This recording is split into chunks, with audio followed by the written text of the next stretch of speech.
welcome to the show where we share the stories of the many who intersect with our healthcare system but are rarely heard from. My name is Kevin Poe, founder and editor of Kevin MD. Today on the show, we have Christina Shenvi. She is an emergency physician, and she wrote the Kevin MD article, How to Almost Never Have a Bad Shift. Christina, welcome to the show. Thanks, Kevin. I'm excited to share some ideas with your audience. So we'll get into your article in a little bit, but first off, can you share your story and your journey to where you are today?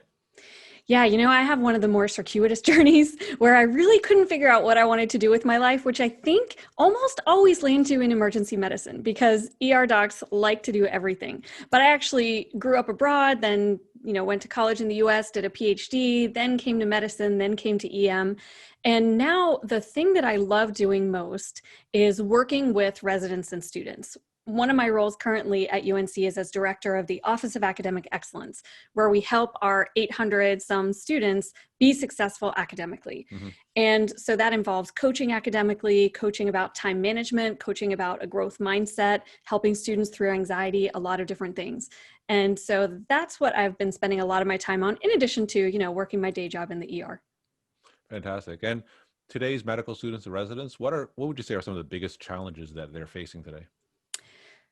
I think everywhere with everyone, especially with the medical student generation right now, there's a lot more anxiety, a lot more anxiety than in years past, or maybe it's just more talked about, but I think there's objectively more of that felt. And then the pandemic where all the students went on lockdown and were now isolated and not able to have that camaraderie with their classmates, that's been a major stressor.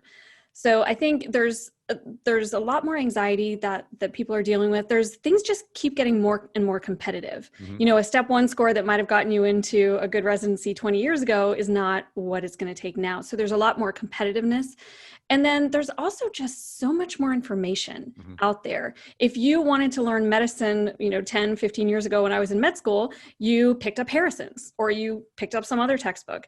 And now there's all these options online. So it can be cognitively overwhelming. So understanding how to curate the information and understand what's really important and what's not, that's become more challenging. Now, if you could share your number one tip to medical students and residents who may be listening to this podcast, what would that number one tip be? Number one tip is really that it's all about managing your own mind, whether that is understanding how to study when you're anxious or understanding how to work hard and study after you failed an exam, or whether it's dealing with difficult patients, or especially as a resident when you're so tired, how do you get going and still walk into the room with a smile? Is all about understanding and managing your own mind. And one of the things that has helped me a lot and that I wrote about in the article is the philosophy of Stoicism, which has so many great things to say. And one is this idea of Stoic meditation, which is not like Eastern meditation, which is more about the breath and more about emptying the mind. But Stoic meditation is a process of actively identifying and managing your thoughts. So as a very first step, just identifying, I'm feeling anxious because of this, or I'm procrastinating and binge watching Netflix because I don't want to feel this emotion of frustration when I sit down to study, or I don't want to feel this emotion of anger when I sit down and have to do my charts. I know for many physicians, doing charts at home is a major thing that we procrastinate on. So looking at our thoughts and just first becoming aware of them and then creating distance from our thoughts can then allow us to manage them so that we aren't feeling that overwhelm constantly or paralyzed by that anxiety. So let's get into that Kevin MD article that you wrote, How to Almost Never Have a Bad Shift. Now, for those who haven't read the article, can you just walk my audience through it and share the story of why you decided to write it? Yeah, well, in EM especially, but I'm sure every discipline has its own characteristics of what makes a good or a bad shift. And I was thinking about this and wondering one day, will this be a good or a bad shift? And I thought about what does it take to be a good shift? And there are all these things like, we need some high acuity patients that we can help, but not too much so that it's not overwhelming. We want it to be not too busy, but not too quiet.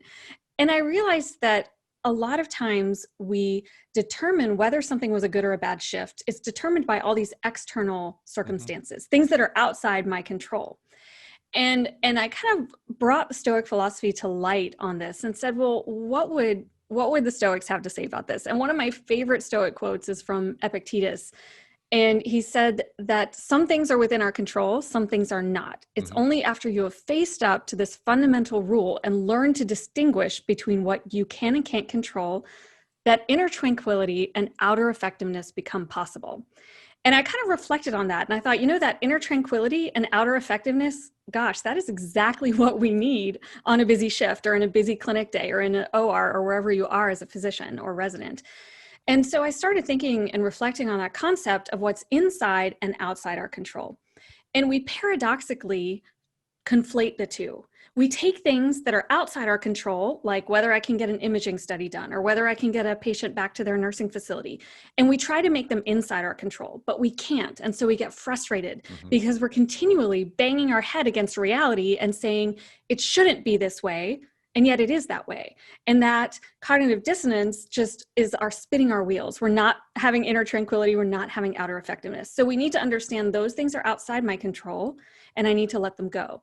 And then the flip side of that is that we do have control over our thoughts, our feelings, and our actions. And yet we relinquish control of those things, especially our feelings, by giving the power to other people. We'll say, oh, that person did this thing that really annoyed me. Now I'm feeling angry because of that person. When really, we have to give that person permission to make us angry. And we do that by our thoughts, by thinking whatever the thought is. If we have a bad interaction with another physician or another caregiver, and then we say, they shouldn't have done that, or they were mean to me, or that made me feel this way. We're giving up control of what's inside our circle of control. So maintaining ownership and agency over what's inside our circle of control and relinquishing trying to control things that we can't is so freeing and gives you so much more power. So that was the first point.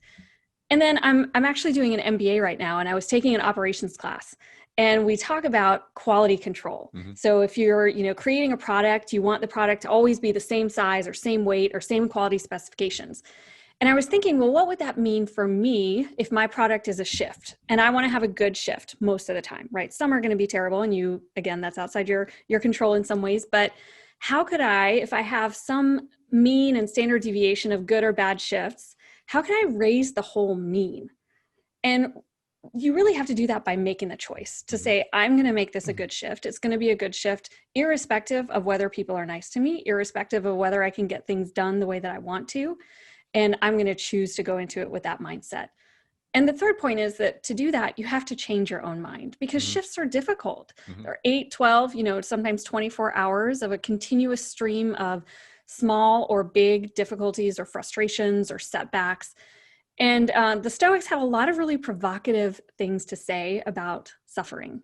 One of my favorite is by Marcus Aurelius, and he said, so think about, a really difficult shift or a difficult day in the hospital or in clinic. And he wrote, ask, what is so unbearable about this situation? Why can't you endure it? You will be embarrassed to answer.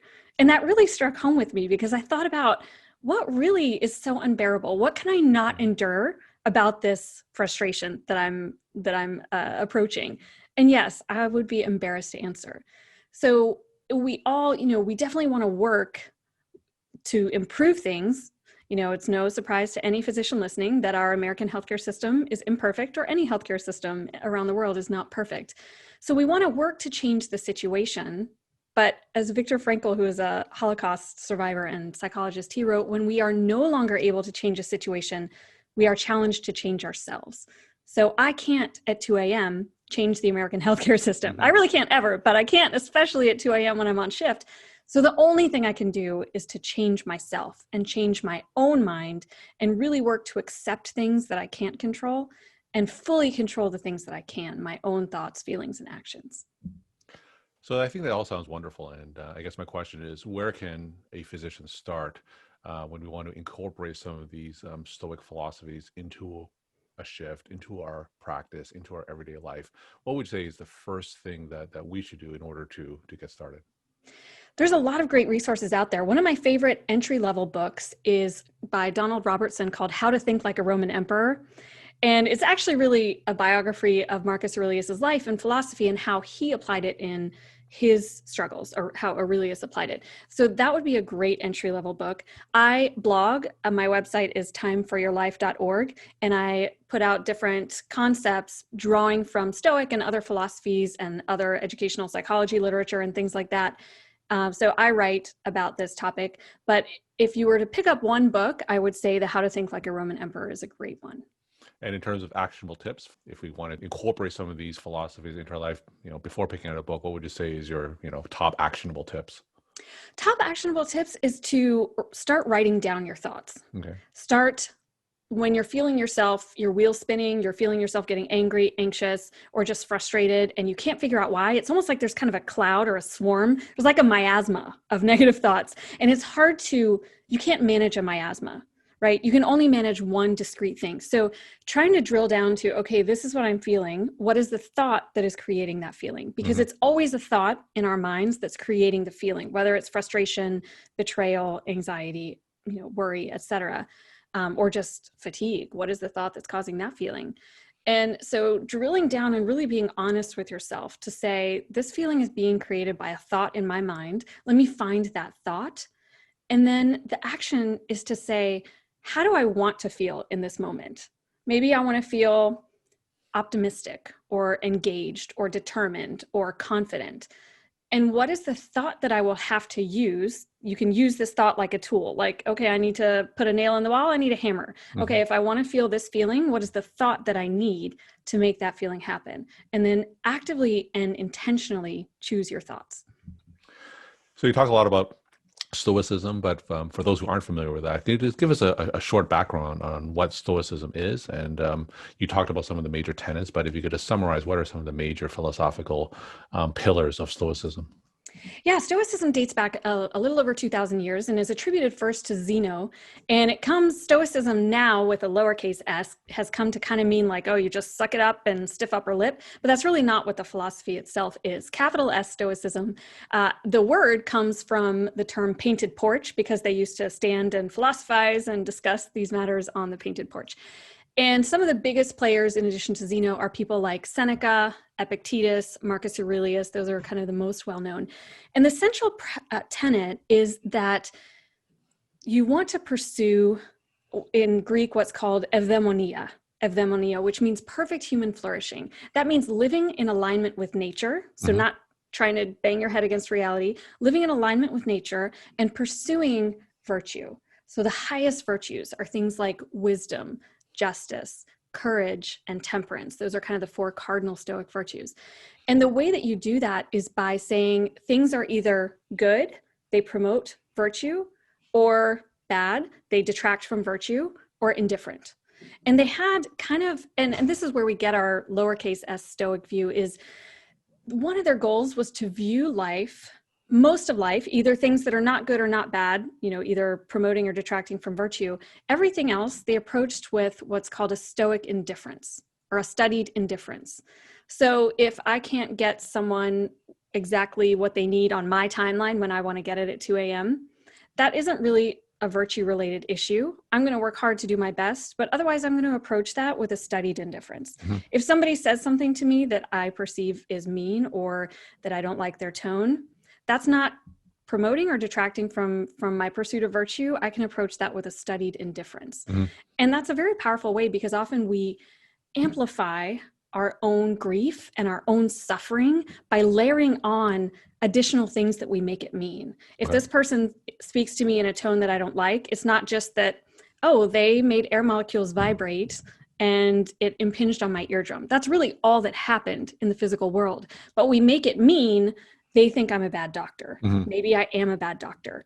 Everyone in the hospital thinks I'm a bad doctor. We kind of amplify and we catastrophize and we layer on more grief than we actually need to experience in most situations. So approaching it with that pursuit of virtue, eudaimonia, the perfect human flourishing, and then other things we can handle with a studied indifference. We're talking to Christina Shenvi. She is an emergency physician, and she wrote the Kevin MD article, How to Almost Never Have a Bad Shift. Christina, what is your take-home message that you want to leave with the Kevin MD audience? I would leave with a challenge, and that is to maintain ownership over those things that you're in control of. Choose your thoughts intentionally. Raise your mean, decide to have a good shift, and measure the goodness of your shift not by those external circumstances that happen, but by your own attitude and how you overcome those circumstances. Because then and only then will a good shift be something that you create and not something that you hope for. Christina, thank you so much for sharing your time and insight. And thanks again for being on the show. Thanks, Kevin.